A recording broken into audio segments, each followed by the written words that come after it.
200,000 units already, with a million more well on the way. Yeah, they're all me. This is actually kind of freaky. But okay, new snapshot, and this one was kind of a doozy. Mojang added fake players to the game, and if you look at these things very closely, you can actually see that they are not just armor stands, they're not just like colored to look kind of like my skin. This really is my full skin. This is a model of me, like their arms move and everything, and they just kinda stand there. There are also so many of them that my computer is starting to lag, so I'm just gonna, watch myself die about 1,000 times.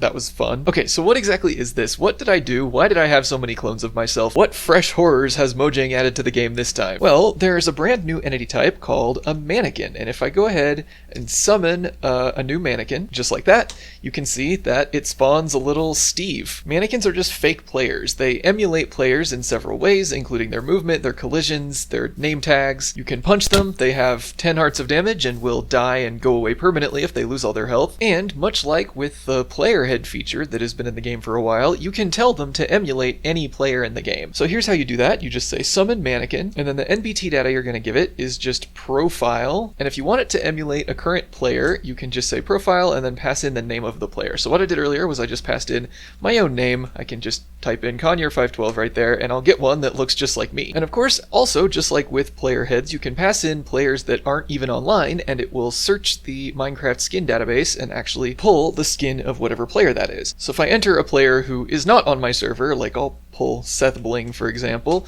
well, there we go. You can see it took a second, and it went through the skin servers, found Seth Bling's skin, and put it on this mannequin. You'll see that they all have a name tag, which the name tag seems to follow the exact same format as with players. You can see them from as far away as, the skin will render, so you can't decrease their name tag visibility, and when you actually get up close to them, they'll show this little NPC underneath their name. Now, you may have also noticed that by default their name is always just mannequin, but if you want to actually give them, a player name tag, well, you can do that using just the standard custom name field that you would put on any other entity. So here, I'll do a nice name one, and you can see that if I use the custom name field, well, there's nice name. He actually has his typical username. They don't have any AI, they just kind of stand around and let you do anything with them. I haven't actually tried rotating their heads yet. Let me see if I can do that real quick. Alright, so this command should theoretically make them all look straight up, and there we go. That seemed to work. They're all staring at the sky now. Now, these mannequins were only just added to the game this morning in snapshot 25W36B, because the A snapshot made ender chests crash the game, but I can already see a ton of really cool uses for these. They can very easily be NPCs in maps, custom maps that people make. Maybe, for example, you want to have a shopkeeper. Maybe you'll want to put an interaction entity around him, so you'll be able to interact with him by right-clicking or left-clicking. Possibilities are really endless here. And I've just managed to punch this guy away from his little interaction box over there, summoning them with attributes, you can give them knockback resistance, and now if I punch this guy, he's not going to go anywhere. Again, they are just standard entities, so you can do all sorts of standard entity stuff with them. And yeah, I don't know, I just really look forward to seeing if Mojang ends up doing anything to change or refine these things. And ultimately, once the full update comes out, I look forward to seeing what kind of custom creations people make with them. I will note that at the moment, they don't really seem to be useful for testing player interactions. For example, they do not respond to the @A target selector. So if I just run this test to see how many players are online, it will return only one, which is me and not the mannequin. Now also note that when you're running a command to summon one of these, the profile field is going to work exactly the same way it does on player heads. So rather than just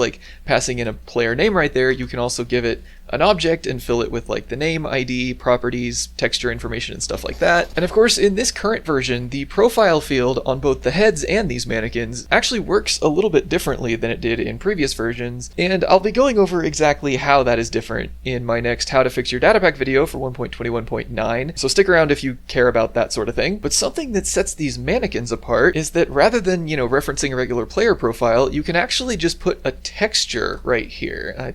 There we go, that's how you spell texture. And then if you just put the namespace ID of any texture that exists in the game, or any texture that exists in a resource pack you have, then the player will try to match its skin to whatever texture that is without even going through the skin databases and trying to find a player. So I don't know, if I put Minecraft item/diamond, right, the skin will just pull the diamond texture and try to match that to the player, which looks very goofy. I love this so much. One really fun one I like to pull is the zombie skin texture. So if I just do that, it will summon what looks like a zombie that's missing an arm and a leg. And I know exactly why this happens. It's because in the default game, zombies have the same texture on both arms and both legs, right? So in the zombie texture file, it only colors, one arm and one leg, and then the model duplicates that part of the texture for both arms and both legs. But player skins don't do that, because you can have something different on both arms and both legs. And so when it's trying to render a player skin using the zombie texture, it sees just the one arm and one leg and renders it that way, which is hilarious, and I think this can make for some pretty funny stuff. Okay, and let's see just what else did this snapshot add. Multi-key binding could potentially be interesting. They're establishing a new world